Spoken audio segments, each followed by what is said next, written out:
क्या कोहिनूर वास्तव में भारत आ सकता है और कोहिनूर की वास्तव में स्टोरी क्या है, ये आज के सेशन में हम डिस्कस करेंगे। ठीक है, आपसे गुजारिश है सेशन आप पूरा सुने, अगर आपको पसंद आ जाए तो सेशन को लाइक और शेयर तो कर ही दीजिएगा, लेकिन चैनल पर नए रहें आप तो एक बार सब्सक्राइब भी कर दीजिएगा। आइए शुरुआत करते हैं। साथियों, यहाँ पर आपको एक ताज दिखाई पड़ रहा है, यानी कि सिर पर लगाया जाने वाला मुकुट दिखाई पड़ रहा है। इसके ऊपर जो डायमंड दिखाई दे रहा है, इसी डायमंड को कोहिनूर के नाम से जाना जाता है। ये कोहिनूर पहनी हुई जो महिला आपको बैठी दिखाई दे रही हैं, वो इस दुनिया में अब नहीं रही। ये महिला जो है यही है क्वीन एलिजाबेथ द्वितीय, जिनकी मृत्यु हो चुकी है, जिनके बारे में आप ये न्यूज़ देख रहे हैं। वर्ष 2022 कल के दिन इनका देहांत हो गया। ठीक है साहब, तो अब सवाल ये बनता है कि ये इनके सर पर है, तो फिर हम क्लेम क्यों कर रहे हैं? हम क्लेम क्यों कर रहे हैं, इसके पीछे की कहानी ही आपको आज के सेशन में जाननी है। इसके पीछे का कारण मैं एक और बता देता हूं। इस समय ट्विटर पर जहां नंबर 1 पर ट्रेंड कर रहा है क्वीन एलिजाबेथ द्वितीय हैज डाइड एज 96, वहीं पर 5वें नंबर पर ट्रेंड कर रहा है कोहिनूर, यानी कि लोग इस डिमांड में है कि अब कोहिनूर का कुछ तो हो ही जाए। तो आइए मैं आपको इसके बारे में थोड़ी सी जानकारी देता हूं, क्या है कोहिनूर। तो जैसा मैंने आपसे कहा शुरुआत में कि महारानी के ताज पर लगा हुआ जो हीरा है वो कोहिनूर है। महारानी के ताज पर हजारों हीरे जड़े हुए हैं, उनमें से एक हीरा महारानी के ताज पर जो लगा हुआ है वो कोहिनूर है। अब उस कोहिनूर का इंडिया से कुछ कनेक्शन है। अब वो जो कोहिनूर का कनेक्शन है इंडिया से, उसके लिए आपको थोड़ा सा इतिहास हमारे साथ जानना होगा। इतिहास के लिए हमने कुछ न्यूज़ जहाँ से रेफरेंस में लिए, उनमें से BBC का भी इतिहास हमने खंगाला है, कुछ भारतीय हिंदी मीडिया के जो अखबार हैं उनको भी खंगाला है, कुछ ट्रीटीज़ के पेपर्स भी हमने खंगाले हैं। तो हम आपके साथ में रेफरेंस के रूप में उन्हें साझा करते हुए चलेंगे। चलिए, तो हम कोहिनूर की दुनिया की कहानी आपको सुनाते हैं। साथियों, ये माना जाता है सबसे पहले कि दक्षिण भारत के अंदर एक मंदिर है, जिस मंदिर का नाम है काकतीय रूलर्स ने इस मंदिर का निर्माण किया था। भद्रकाली का मंदिर है। भद्रकाली का मंदिर जो कि वारंगल में स्थित है। वारंगल में जो स्थित भद्रकाली का मंदिर है, इस मंदिर पर तुगलकों ने आक्रमण किया था। अब ये घटना कब की है? तुगलकों का अगर आप आक्रमण देखते हैं तो ये पड़ती है 1398 के अंदर। 1398 में हुए इस आक्रमण में ये जो भद्रकाली का आपको जो मंदिर दिखाई दे रहा है, कहते हैं कि इनकी जो आंख है ना, वो आंख इस डायमंड से बनी हुई थी, कोहिनूर से बनी हुई थी। ठीक है, अब जैसा आपको मालूम है, कहा गया है कि बहुत से इन्वेडर्स इंडिया आए, इंडिया आकर के उन्होंने भारत की जो विरासत है, कल्चर है, उसको नुकसान पहुंचाया और अपनी तिजोरियां भर के निकल गए। तो यहां से आगे, यानी कि ये जो तुगलकों का इन्वेजन हुआ, इसके बाद चीजें आगे की तरफ बढ़ने लगी। तुगलकों से होते हुए ये पहुंची इब्राहिम लोधी के पास। इब्राहिम लोधी से मुगलों ने इसे ले लिया। अब जानकारी कैसे मिली? तो जानकारी के लिए पता चलता है कि जो पानीपत का पहला युद्ध हुआ था बाबर और इब्राहिम लोधी के बीच में, उस पानीपत के पहले युद्ध के अंदर इब्राहिम लोधी को हराकर आगरे किले की जितनी भी दौलत थी उसको बाबर के बेटे हुमायूं ने अपने कब्जे में ले लिया था। जब दौलत को कब्जे में लिया तो ये हीरा जो है ये भी उसके साथ साथ कब्जे में आ गया। इतिहास थोड़ा आगे बढ़ता है। हीरा पीढ़ी दर पीढ़ी, क्योंकि हुमायूं बाबर का बेटा हुमायूं का बेटा अकबर का बेटा जहांगीर का बेटा शाहजहां का बेटा औरंगजेब तक जब आप पहुंचते हैं तो औरंगजेब से पहले जो शाहजहां था, जो औरंगजेब का बाप था, उस शाहजहां के बारे में पता चलता है कि वो, आपको मालूम है, आप जब ताजमहल की बात करते हैं तो उसने बनवाया, ऐसे ही उसने खुद के बैठने के लिए एक बहुत बड़ा तख्त बनवाया। उस तख्त का नाम तख्ते ताउस था। मयूर की आकृति का एक बैठने का सिंहासन बनवाया जिसके पीछे 2 मयूर लगे हुए थे। उस तख्त में हजारों की संख्या में हीरे जवाहरात लगे थे। कहते हैं कि जितना लागत ताजमहल को बनाने में नहीं आया, उससे डबल लागत जो है ना वो तख्ते ताउस को बनाने में आया। इसे तख्ते मुरस्सा या मयूर सिंहासन के नाम से भी जाना जाता है। ठीक है साहब, कहते हैं कि इस सिंहासन के अंदर उस कोहिनूर को लगाया गया। कोहिनूर के बारे में यह कहा जाता है कि यह इतना बड़ा और महंगा था कि यदि इसको बेच करके जो धन कमाया जाए उससे पूरी दुनिया को 2.5 दिन तक भोजन कराया जा सकता है, ये इसके बारे में कहा जाता था। ठीक है, अब साहब जैसा हीरे होते हैं, हीरे समय समय पर अपनी चमक खोने लगते हैं, तो खोने के साथ साथ कहा गया कि इसकी चमक को बढ़ाने के लिए इसे औरंगजेब के समय पर एक जौहरी को दिया गया। वो जो जौहरी है वो वेनिस का रहने वाला था। वेनिस के जौहरी ने इसको चमकाने का जब काम किया तो कहते हैं कि वो उसके हाथ से छूट गया और ये 739 कैरेट का जो मतलब हीरा है ये टूटकर 186 कैरेट का रह गया। पीढ़ी दर पीढ़ी आप बातों को सुनते चलिएगा, काफ़ी लंबी हिस्ट्री है। हिस्ट्री में कहाँ से कहाँ तक पहुँचता गया, इंडिया से क्या कनेक्शन है, वो आपके सामने यहाँ आता चला जाएगा। अब साहब ये कैरेट इतने का रह गया, अब ये हीरा जो मुर्गी के छोटे अंडे के बराबर का रह गया था, इसके बारे में बहुत सारी किताबें लिखी गई। किताबों में से एक जगह जिसमें कि Kohinoor the story of the world most infamous diamond, अब देखिए इनफेमस हालांकि प्रसिद्धि वाली चीज है लेकिन हर बार इसके लिए लड़ाइयां हुई हैं, इसलिए इसको इनफेमस डायमंड के रूप में एक पुस्तक है। उसके अंदर ये जानकारी लिखी गई कि तुर्कों ने दक्षिण भारतीय मंदिरों की मूर्ति में से आंख में से इसको निकाला था। ये जानकारी मैंने आपको दे दी। अब क्या होता है साहब, यहां तक हम लोग पहुंच चुके हैं, कहां तक, औरंगजेब के काल तक। औरंगजेब के बाद में भी मुगलों का काल चलता रहा।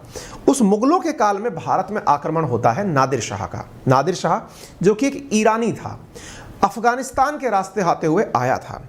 बहुत ही जबरदस्त कत्लेआम उसने इंडिया में मचाया था। कहते हैं कि 30,000 लोगों को दिल्ली में उसने मार दिया था, क्योंकि वो जो सेना लेके आया था उसके लिए अनाज की कमी हो गई थी। कहते हैं कि मुगलों ने भारत में रहकर जितना धन कमाया और वो धन कमाकर अपनी तिजोरियों में यहाँ इंडिया में रखा, उसको सारे को लूट करके वो वापस ले गया। यानी कि नादिर शाह इंडिया से कोहिनूर भी अपने साथ लेकर चल दिया। अब ये मुर्गी के छोटे अंडे के बराबर का जो हीरा था, इस हीरे को लेकर के नादिर शाह चल दिया। देखिए ये तो तख्ते ताउस ये आपके सामने दिखाई पड़ रहा है, तख्ते मुरस्सा, तख्ते मयूर जिसे कहा गया। यहाँ पर ये दो मयूर और इनके बीच में आपको ये हीरा लगा हुआ दिखाई दे रहा है। ये नादिर शाह है, ये इसको लेकर के अपने साथ निकल लिया। नादिर शाह ने दिल्ली में जबरदस्त कत्लेआम कराए। एक इतिहासकार हैं जिनका नाम है सर H.M. इलियट और जॉन डोनास। उन्होंने अपनी किताब लिखी the history of India as told by its own historians.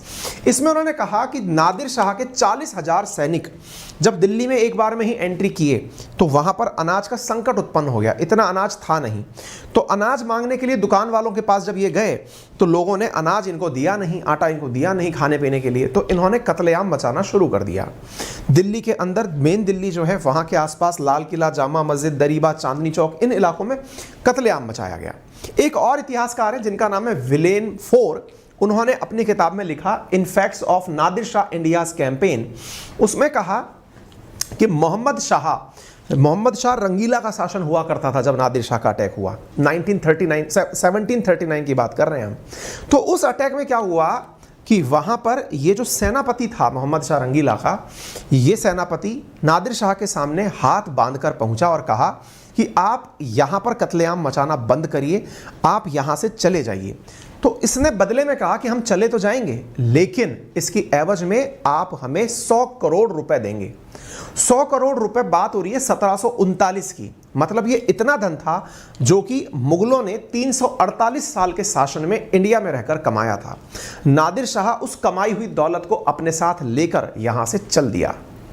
इसके बारे में एक और कहानी प्रसिद्ध है और कहते हैं, यह कहानी किसके द्वारा लिखी गई है, विलियम डॉलरेम्पल और अनीता आनंद, जिन्होंने कोहिनूर का इतिहास खंगालने में बहुत मदद की। उन्होंने लिखा कि भाई इस घटना के दौरान एक और जानकारी निकल कर आई। एक इतिहासकार है जिनका नाम है थियो मैटकॉफ।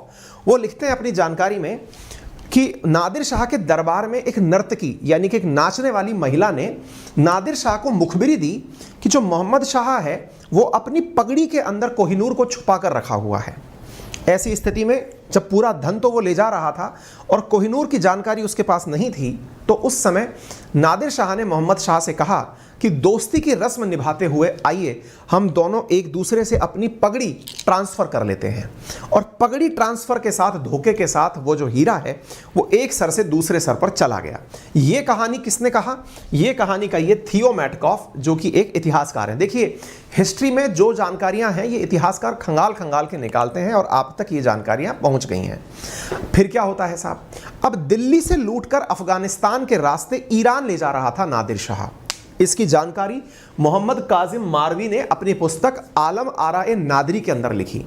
कहता है कि दिल्ली में 57 दिन तक नादिर शाह रहा। 16 मई 1739 को चुराई हुई पूरी मुद्रा या लूटी हुई पूरी मुद्रा के साथ, माल के साथ वो जा रहा था, जिसमें से तख्ते ताउस भी था, जिसमें के साथ में कोहिनूर भी था, और तैमूर की रूबी भी यहां पर उपस्थित थी। कहते हैं कि इस धन को चुराने के मतलब ले जाने के लिए उसने 700 हाथी, 400 ऊंट और 17,000 घोड़े, इतनी जगह पर धन लाद करके ले जाना पड़ रहा था। आप सोचकर देख सकते हैं कि इंडिया वाकई में एक सोने की चिड़िया थी, जिसको इतने सालों तक विदेशी आक्रांताओं ने लूटा, इनके जाने के बाद अंग्रेजों ने लूटा, और लूटने के बाद भी इंडिया आज 5वीं सबसे बड़ी इकोनॉमी बनकर खड़ा है।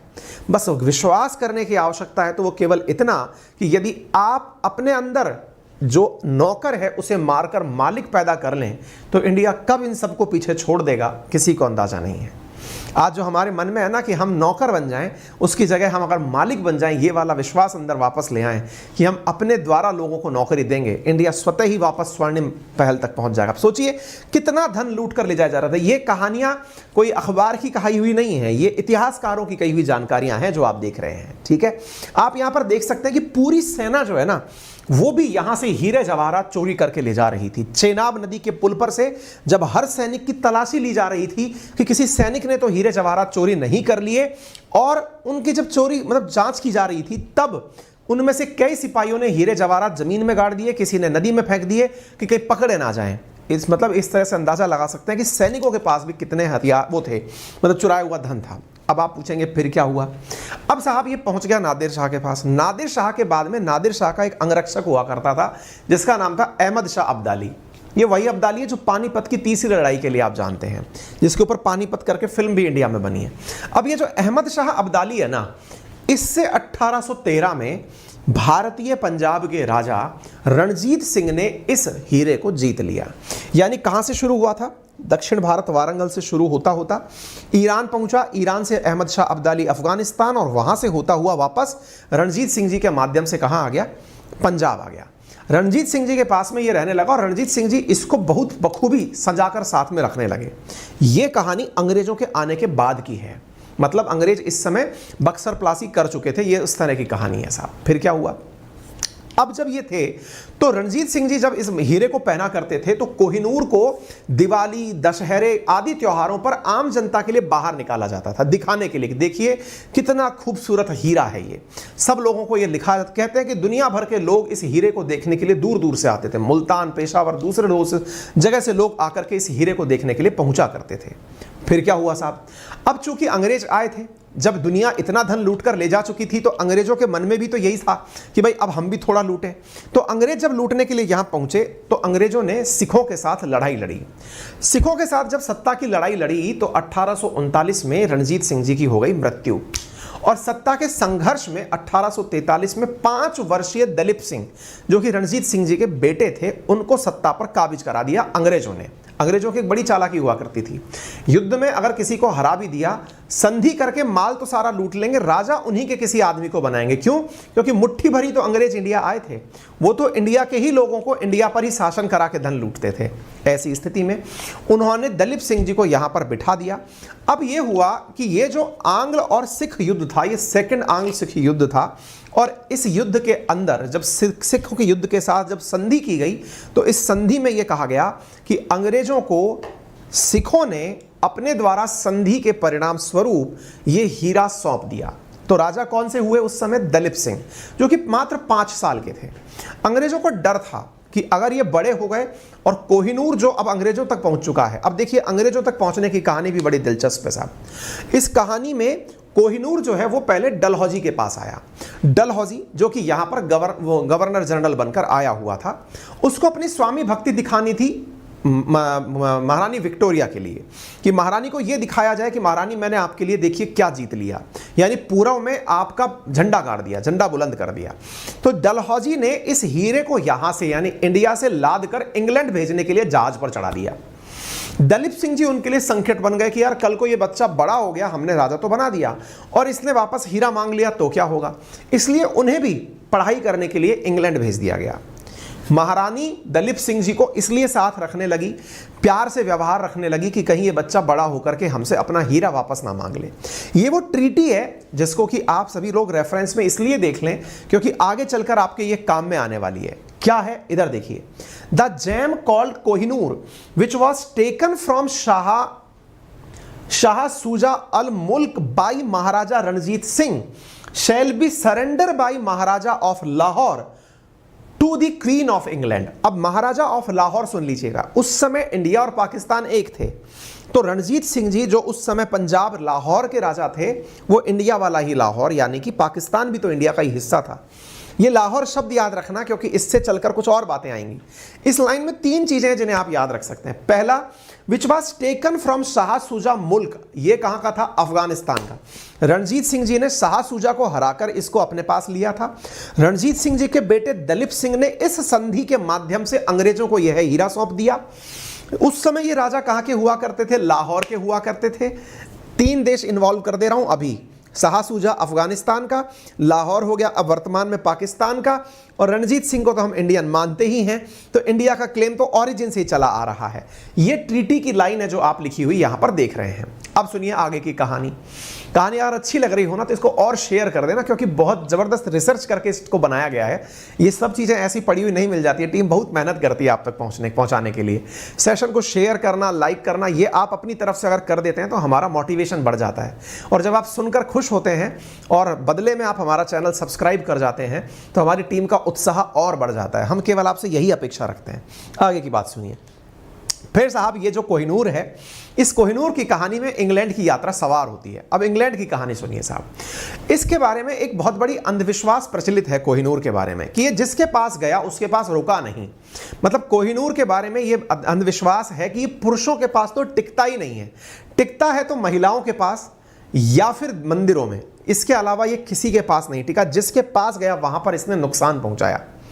अब इस कोहिनूर को यहां से इंग्लैंड भेजना था। अब इंग्लैंड भेजने के लिए जिस जहाज पर इसे रखकर भेजा गया उसकी जानकारी Kohinoor the story of world most infamous diamond नाम की एक पुस्तक है, उसकी सहलेखिका है अनीता आनंद। उन्होंने लिखा कि जब जहाज में इस कोहिनूर को चढ़ाया गया तो किसी को बताया नहीं गया कि यहां से आपको कोहिनूर लेके जाना है, क्योंकि अगर पता चले, रास्ते में किसी को पता चल गया तो जहाज लुट जाए। इसको बहुत सीक्रेटिव तरीके से इंग्लैंड भेजा गया। लेकिन जैसा इसके बारे में किंवदंती प्रचलित है, अंधविश्वास प्रचलित है कि जहां यह होता है वहां मुसीबत लाता है, तो मुसीबतों के पहाड़ के रूप में जहाज के अंदर जो है हैजा फैल गया। और जब यह हैजा फैला तो मरते मरते लोग मॉरिशस के बाउंड्री पर पहुंचे। मॉरिशस रुकने ही वाले थे, लेकिन लोगों को, मॉरिशस के लोगों को पहले पता चल गया कि इस जहाज में हैजा लेकर के मरीज आ रहे हैं। उनने कहा अगर उतर गए तो बेटा तुम्हारे को हम गोली मार देंगे। तो एक बार में ही यह जहाज इंग्लैंड पहुंचाया गया। इंग्लैंड जब यह जहाज पहुंचा तो बहुत बुरी समुद्री तूफान से घिरते घरते, मतलब अधमरी हालत में, कहते हैं कि बस 2 ही टुकड़े होने बचे थे, इतनी बुरी हालत में ये इंग्लैंड पहुंचा। वहां से इससे कोहिनूर को उतारा गया। जब पता चला तो बड़ा आश्चर्य हुआ, किसी को यह जानकारी नहीं थी कि इसके अंदर, मतलब सब लोगों को यह विश्वास हो गया कि इसके अंदर कोहिनूर था, इसलिए इसको इतनी मुसीबतों का सामना करना पड़ा। अब साहब लंदन पहुंचता है कोहिनूर। इसको एक तरह से प्रतीक के रूप में देखा गया।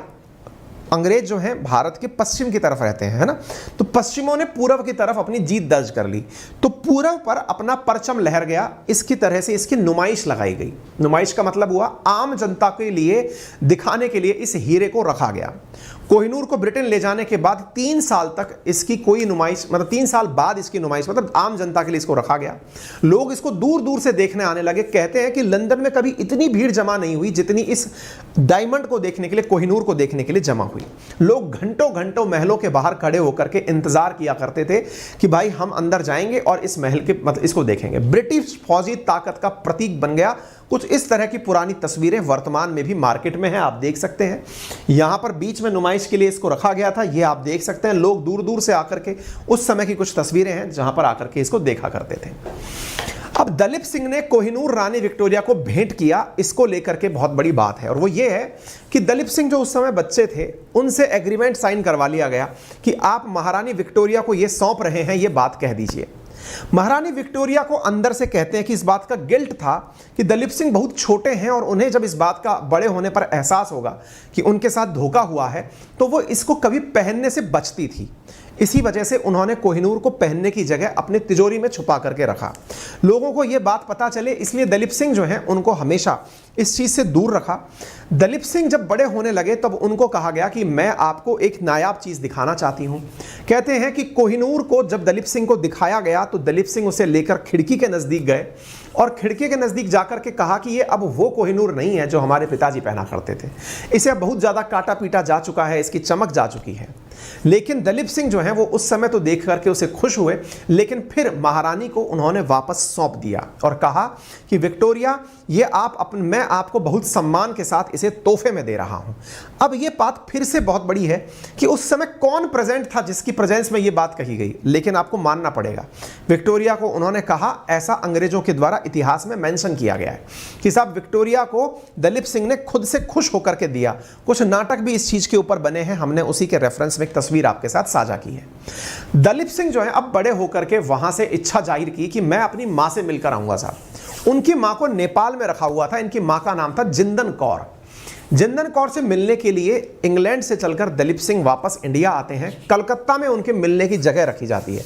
अब देखिए सिखों का खून था, अंग्रेजों को डर था कि कहीं ये वापस बगावत ना कर दे। इनको अगर वहां जाकर पता चल गया कि हम कौन थे, अभी तो बच्चे थे ना, बच्चे से वहां गए बड़े हुए, अभी तो पता ही नहीं है कि क्या है इंडिया में।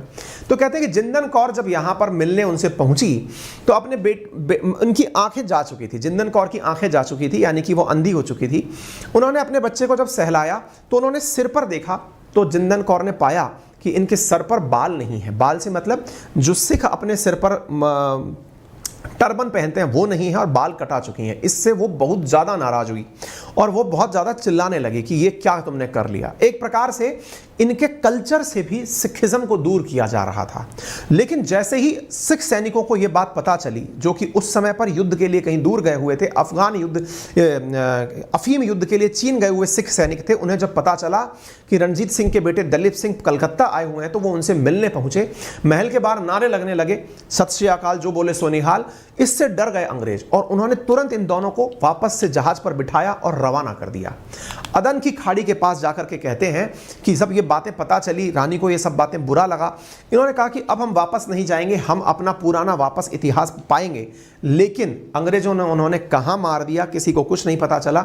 21 अक्टूबर 1893 को पेरिस के एक बहुत मामूली से होटल में दलीप सिंह जी की लाश प्राप्त हुई। यानी एक तरह से अंग्रेजों ने इनके साथ क्या किया, कब किया, कुछ पता नहीं है और ये जानकारी इतनी प्राप्त होती है कि ये साहब नहीं बचे। ठीक है साहब, फिर क्या था? अब वर्तमान स्थिति क्या है? तो महारानी विक्टोरिया के पास अब तक की कहानी में कोहिनूर पहुंच चुका है। अब आगे क्या करें साहब? अब कोहिनूर टावर ऑफ लंदन में मौजूद है। कोहिनूर के साथ चूंकि यह अंधविश्वास फैल चुका था कि कोई भी पुरुष उसे हाथ लगाएगा तो उसे बर्बाद कर देगा, लेकिन महिलाएं इसे पहनने में कोई दिक्कत नहीं रख सकती। तो आप देख लीजिए कि महाराना विक्टोरिया के बाद में उनके बेटे एडवर्ड सप्तम जो है ना, उन्होंने अपने ताज में कोहिनूर को नहीं लगवाया। उनकी पत्नी महारानी अलेक्जेंड्रा जो है, उन्होंने अपने यहां पर कोहिनूर को लगाया। इसके बाद में भावी राजा हुए जॉर्ज पंचम, उनकी पत्नी थी राजकुमारी मैरी, उन्होंने भी अपने ताज में इसको पहना। इसके बाद में महारानी एलिजाबेथ द्वितीय जो हैं, उन्होंने अपने रेगुलर ताज में इसको जगह नहीं दी और इसे उठा करके टावर ऑफ लंदन के जेवल हाउस में रखवा दिया कि भाई आप यहां पर ही इसको रखिए सुरक्षित, और इसको मतलब पहनने में यूज मत करिए, इसको सुरक्षित रखिए क्योंकि बहुत महंगा सामान है। अब आपका और मेरा सवाल बनता है, सर कहानी तो बहुत ज्यादा सुन ली, कोहिनूर की स्टोरी आ गई, अब ये बताइए कि क्या ये वापस आ सकता है कि नहीं आ सकता? देखिए वर्ष 2016 के अंदर सुप्रीम कोर्ट के अंदर इससे रिलेटेड एक रिट पिटीशन दायर की गई थी, एक प्ली दायर की गई थी जिसका नाम था all India human right and social justice front के द्वारा एक प्ली याचिका लगाई गई कि हमारा कोहिनूर वापस क्यों ना ले लिया जाए, कहां से? इंग्लैंड से क्यों ना मंगा लिया जाए। इस रिप्लाई में जब ये प्ली लगाई गई सुप्रीम कोर्ट में, सुप्रीम कोर्ट ने भारत सरकार के सांस्कृतिक मंत्रालय से पूछा कि भाई आप लोग क्यों नहीं उसको मंगा लेते, तो कल्चरल मिनिस्ट्री ने कहा कि हम उस कोहिनूर को नहीं मंगा सकते, और नहीं मंगाने के पीछे जो है उन्होंने तर्क दिया, और वो ये तर्क था कि अंग्रेजों ने इस कोहिनूर को हमसे चुराया नहीं है, वो हमसे जोर जबरदस्ती इस कोहिनूर को लेकर के नहीं गए हैं। कोहिनूर को ईस्ट इंडिया कंपनी को सेकंड जो युद्ध हुआ था आंग्ल और सिखों का, उसमें दलीप सिंह जी के द्वारा सौंपा गया था। तो जब डायमंड जो है वो हैंडेड ओवर किया गया था रणजीत सिंह जी के वंशजों के द्वारा, जो कि एक संधि का पार्ट था, और मैंने आपको संधि का लेटर दिखाया है, उस संधि के अंदर साफ साफ क्या लिखा हुआ है, उसमें एक अफगानी मूल के व्यक्ति से जीत करके रणजीत सिंह जी लाए थे। उसके बाद में लाहौर के राजा हुआ करते थे जिस समय उन्होंने इसको दिया, तो बोले जब ये दिया प्रॉपर तरीके से गया है और अगर कोई इसको ये क्लेम करता है कि नहीं हमें ले लेना चाहिए, तो इसके पीछे बड़ा सवाल ये बनता है कि फिर तो दुनिया भर के म्यूजियम्स में रखा हुआ जितना भी दुनिया का सामान है फिर तो एक दूसरे के साथ में बहस छिड़ जाएगी कि हमें हमारा सामान वापस दो। इंडिया के म्यूजियम में भी बहुत सारी चीजें ऐसी रखी हुई हैं दुनिया भर की जिन्हें फिर दुनिया के दूसरे देश क्लेम करने लगेंगे। यही कारण है कि संस्कृति मंत्रालय ने सुप्रीम कोर्ट में कहा कि हम इसको वापस नहीं मंगा सकते। Kohinoor given to East India Company by Punjab rulers, ये भारत सरकार ने अपेक्स कोर्ट यानी सुप्रीम कोर्ट को कहा और कहा कि हम इसको वापस क्लेम भी नहीं कर सकते। तो उम्मीद है कि आप लोग जिस उम्मीद के साथ इस सेशन को सुन रहे थे वो जानकारी आपको पता चल गई होगी कि इंडिया चाह करके भी इसे क्लेम नहीं कर सकता। अब सवाल बनता है कि साहब क्लेम नहीं कर सकता तो फिर पाकिस्तान इसे क्यों मांग रहा है। देखिए उनकी बात छोड़िए, उनको अंतरराष्ट्रीय संधियों का शायद इतना ज्ञान ना हो, वो तो पापा करेंगे जो बेटा भी करेगा। तो ऐसी स्थिति में पाकिस्तान का क्लेम है कि रणजीत सिंह जी जो है वो लाहौर के राजा हुआ करते थे और लाहौर वर्तमान में पाकिस्तान में है, तो टेक्निकली उसे उसको मांगना चाहिए। इसलिए पाकिस्तान के अंदर भी एक प्ली दायर की गई वर्ष 2019 में कि साहब कोहिनूर हमें दे दिया जाए। ये ब्रिटिशर्स ने करी। आपको मालूम होगा मैंने कहा था अफगानिस्तान के एक राजा से उन्होंने जीता था, किसने, रणजीत सिंह जी ने। तो साहब तालिबान भी कहां पीछे रह सकता था भाई साहब, तालिबान जो है ना उसने भी अपने द्वारा क्वीन से इस कोहिनूर को मांगने की डिमांड कर दी। यह घटना कब की है, वर्ष 2000 की है कि साहब हमको हमारा हीरा वापस चाहिए, हमसे लेकर के गए थे। क्यों साहब, क्योंकि अहमद शाह अब्दाली ने नादिर शाह से लिया था। नादिर शाह इंडिया से जीता, उससे कोई लेना देना नहीं है। तालिबान ने कहा हमारा है इसलिए हमको दीजिए। तो कहने का मतलब यह है कि एक प्रकार से इसको 3-4 जगह से अभी तक क्लेम किया जा चुका है।